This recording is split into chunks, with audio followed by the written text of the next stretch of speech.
তুমি আমাদেরকে একটা পথ বের করে দাও, যে পথ দিয়ে আমরা গর্তের মুখ থেকে বাইরে বের হতে পারি। আব্বাজি আমার সোনা মানিক, মাথায় রাখুন, প্রথম নম্বর ব্যক্তি আল্লাহর দরবারে দোয়া করতে আসেন, ওগো আল্লাহ পাক, আল্লাহ তাআলা, জীবনে হয়তো একটাও ভালো কাজ করি নাই, তবে একটা ভালো কাজ করেছি রব্বুল আলামিন।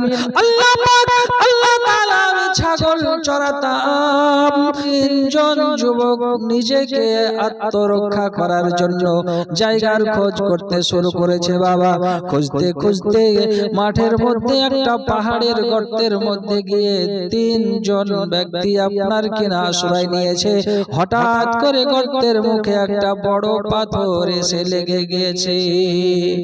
সুন্নি মুসলমান, যেই না গর্তের মুখে পাথরখানা লেগে যায়, তিনজন বন্ধু ওই গর্তের মুখে, গর্তের ভিতর থেকে এবার বলে, ভাই, আমরা নিজের জানকে বাঁচানোর জন্য আমরা যে গর্তের মধ্যে আশ্রয় নিয়েছি, এখন আশ্রয় নেওয়ার পর আমাদের গর্তের মুখটা বড় পাথর এসে বন্ধ হয়ে গেছে, এবার আমরা বাইরে কেমন ভাবে বের হব?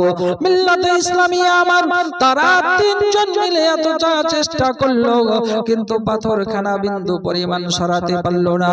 যখন পাথরখানা সরাতে পারে না, তিনজন একে অপরকে বলা বলি করে, ভাই, আমাদের আর দ্বিতীয় কোনো রাস্তা নাই, শুধু একটাই পথ বাকি আছে। আমার আল্লাহ তাআলা, আল্লাহ পাকের উপরে ভরসা করে আল্লাহর কাছে দোয়া করতে হবে। আমাদের দোয়ার বদৌলতে আমার আল্লাহ পাক, আল্লাহ তাআলা হয়তো আমাদের গর্তের মুখ থেকে পাথরখানা সরিয়ে দিতে পারে। তিন যুবক একে অপরকে বলা বলি করে যে গর্তের মুখে তো এখন পাথর লেগে গেছে, এই পাথরখানা সরাবার মতো শক্তি আমাদের নাই। যদি পাথরখানাতে সরাতে হয়, একমাত্র আল্লাহর দয়া ছাড়া, আল্লাহর অনুগ্রহ ছাড়া এই গর্তের মুখ থেকে পাথর সরানো আমাদের দ্বারাই অসম্ভব। তাহলে কি করতে হবে? তিনজন মিলে যুক্তি করলো যে জীবনে সব চাইতে যে কাজটা ভালো কাজ যদি একটাও করে থাকি, সেই কাজের বদৌলতে আমার আল্লাহ পাকের দরবারে দোয়া চাইতে হবে। আল্লাহ যদি রাজি হন, তাহলে হয়তো আমাদের গর্তের মুখ থেকে পাথরটা সরে যেতে পারে। জোরে বলুন সুবহানাল্লাহ। আব্বাজান, আমার ভাইজানেরা, মহান আল্লাহ পাক, আল্লাহ তাআলার বান্দারা, তিনজনাই যুক্তি পরামর্শ করার পর আল্লাহ পাকের দরবারে প্রথম নম্বর ব্যক্তি দোয়া করতে আসে রব্বুল আলামিন, আল্লাহ পাক, আল্লাহ তাআলা, আমরা গর্তের মধ্যে এসে ফেসে গিয়েছি। আল্লাহ, নিজের প্রাণ বাঁচানোর জন্য, নিজেকে আত্মরক্ষা করার জন্য ঝড়ের সময়, তুফানের সময় এই গর্তের মধ্যে আশ্রয় নিয়েছিলাম। আল্লাহ, এখন গর্তের মুখটা বন্ধ হয়ে গেছে, আমাদের বের হওয়ার মতো কোনো রাস্তা নাই। রব্বুল আলামিন, ওগো আল্লাহ পাক, আল্লাহ তাআলা, তুমি আমাদেরকে একটা পথ বের করে দাও, যে পথ দিয়ে আমরা গর্তের মুখ থেকে বাইরে বের হতে পারি। আব্বাজি আমার সোনা মানিক, মাথায় রাখুন, প্রথম নম্বর ব্যক্তি আল্লাহর দরবারে দোয়া করতে আসেন, ওগো আল্লাহ পাক, আল্লাহ তাআলা, জীবনে হয়তো একটাও ভালো কাজ করি নাই, তবে একটা ভালো কাজ করেছি রব্বুল আলামিন। আল্লাহ পাক, আল্লাহ তাআলা, আমি ছাগল চড়াতাম। একদিন ছাগল চড়াতে চড়াতে মাঠের মধ্যে চলে যেতাম। ছাগল চড়ানো শেষ হয়ে যাওয়ার পর সন্ধ্যার সময় যখন বাড়ি চলে আসতাম, বাড়িতে আমার বৃদ্ধ আব্বা মা বেঁচে ছিল এবং আমার নিজের সন্তানেরাও ছিল। আল্লাহ পাক, আল্লাহ তাআলা, মাঠে থেকে ছাগল চড়িয়ে আসার পর আমি আমার ছাগলের থেকে দুধ দহন করতাম। দুধটা দহন করার পর আমি আমার বাচ্চাদেরকে না খাইয়ে সর্বপ্রথমে আমি আমার আব্বা মাকে দুধ খাইয়ে দিতাম। জোরে বলুন সুবহানাল্লাহ। সুন্নি মুসলমান, মহান আল্লাহ পাক, আল্লাহ তাআলার বান্দা, আল্লাহর দরবারে দরবারে ফরিয়াদ করে রব্বুল আলামিন। আল্লাহ পাক আল্লাহ তাআলা প্রত্যেকদিন এই নিয়মে আমি মাঠ থেকে ছাগল চড়িয়ে আসার পর সর্বপ্রথমে আমার পিতা মাতাকে দুধ পান করাতাম, তারপরে আমি আমার সন্তানদেরকে দুধ পান করাতাম, তারপরে নিজে দুধ পান করে দুধ খেয়ে রাত্রিবেলায় বিছানায় ঘুমিয়ে যেতাম। রব্বুল আলামিন আল্লাহ পাক আল্লাহ তাআলা একদিন মাঠে ছাগল নিয়ে যেতে যেতে যেতে যেতে অনেকটা দূর চলে গিয়েছিলাম। অনেকটা দূর থেকে বাড়ি আসতে অনেক রাত্রি হয়ে গেছিল। রাত্রি যখন হয়ে যায়, বাড়িতে আসার পর দেখি আমার বাচ্চাগুলো ক্ষুধার যন্ত্রণায় তারা কান্নাকাটি করে। আমি বাড়ি আসার পর ছাগল থেকে দুধ দহন করলাম। দুধটা দহন করার পর আমি সর্বপ্রথমে আমি আমার আব্বা মাকে খাইয়ে দিলাম, পান করিয়ে দিলাম। সেই সময় আমার ছেলেগুলো বাচ্চাগুলো আমার পায়ের কাছে এসে গড়াগড়ি করে, আব্বা জান ভুকের যন্ত্রণা কষ্ট আর সহ্য হয় না, তাড়াতাড়ি আমাকে একটু দুধ পান করিয়ে দেন, তাড়াতাড়ি আমাদেরকে একটু দুধ খেতে দেন। কিন্তু আমি আমার বাচ্চাদেরকে দুধ না খেতে দিয়ে আল্লাহ পাক আল্লাহ তাআলা আমি তোমার কথা মতো আমি আমার পিতা মাতাকে আগে দুধ খাইয়েছিলাম, তারপর আমি আমার বাচ্চাদেরকে দুধ খাইয়েছি। আল্লাহ রব্বুল আলামিন এই কাজটা যদি তোমার দরবারে ভালো লেগে থাকে, এই কাজের ওসিলায় তোমার কাছে দোয়া করে দিলাম, গর্তের মুখ থেকে তুমি পাথরখানা সরিয়ে দাও। মুসলমান বাবজি আমার ভাই, প্রথম নম্বর ব্যক্তি এই বলে আল্লাহর কাছে যখন দোয়া করলেন,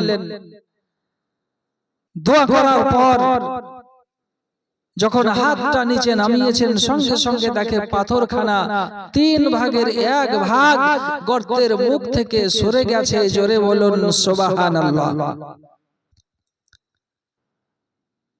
এবার দ্বিতীয় জন আল্লাহ পাক আল্লাহ তাআলার দরবারে দোয়া করতে আসেন। ওগো আল্লাহ পাক আল্লাহ তাআলা, পৃথিবীর জমিনে ছেলে এবং মেয়ে একে অপরে যেমন প্রেম ভালোবাসা হয়, মহব্বত হয়, আমি আমার চাচাতো বোনের সঙ্গে প্রেম মহব্বত করেছিলাম, ভালোবাসা করেছিলাম। আমি আমার চাচার মেয়ের সঙ্গে ভালোবাসা করেছিলাম, প্রেম করেছিলাম, মহব্বত করেছিলাম। রব্বুল আলামিন আল্লাহ পাক আল্লাহ তাআলা তার প্রেমে যখন আমি হাবুডুবু খাই, হঠাৎ করে আমি আমার চাচাতো বোনকে একদিন খারাপ কাজের জন্য কথা বলে দিলাম, কিন্তু আমার চাচাতো বোন রাজি হতে চাইল না। সে আমাকে বারংবার বলেছিল, এত বড় গুনার কাজ, এত বড় পাপের কাজ আমি তোমার সঙ্গে করতে পারবো না। আব্বাজি আমার ভাই জানেরা, ওগো আমার জওয়ান যুবকেরা মাথায় রাখো।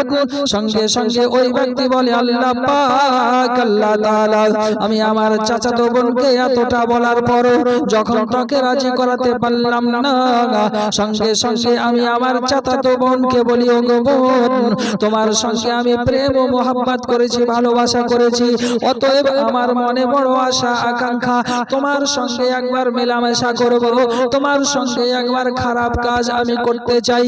আমার বোন আমাকে বলেছিল, ভাইজান এত বড় নোংরা, এত বড় জঘন্য কাজ আমি তোমার সঙ্গে করতে পারবো না।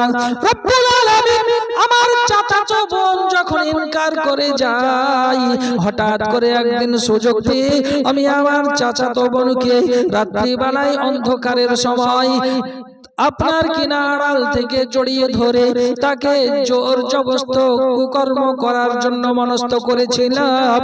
আমার চাচাতো বোন আমাকে বলেছিল, ভাই রাত্রিবেলায় অন্ধকারে পৃথিবীর কোনো মানুষ দেখতে পাবে না, পৃথিবীর কোনো মানুষ আমাদের এই কাজটা দেখতে পাবে না, কিন্তু আল্লাহ পাক আল্লাহ তাআলা সব দেখতে পান, সব বুঝতে পারেন।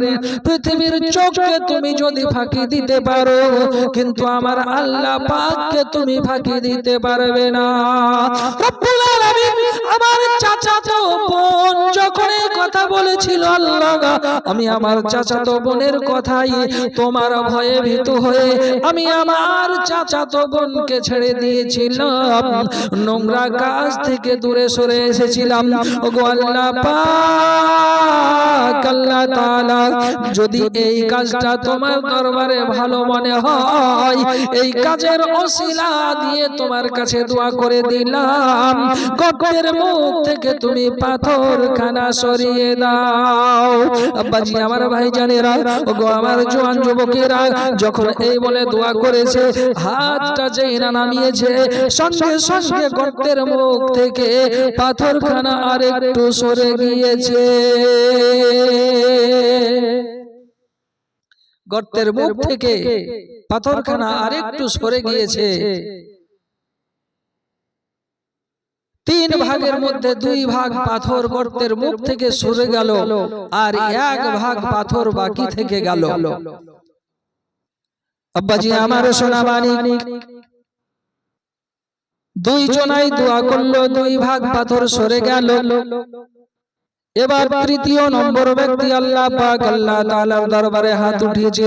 ওগো আল্লাহ পাক আল্লাহ তাআলা, আমি তোমার কাছে দোয়া করি, আরজি করি, রব্বুল আলামিন পৃথিবীর জমিনে হয়তো জীবনে একটাও ভালো কাজ আমি করতে পারি নাই রব্বুল আলামিন, তবে একটা কাজ আমি ভালো করেছি।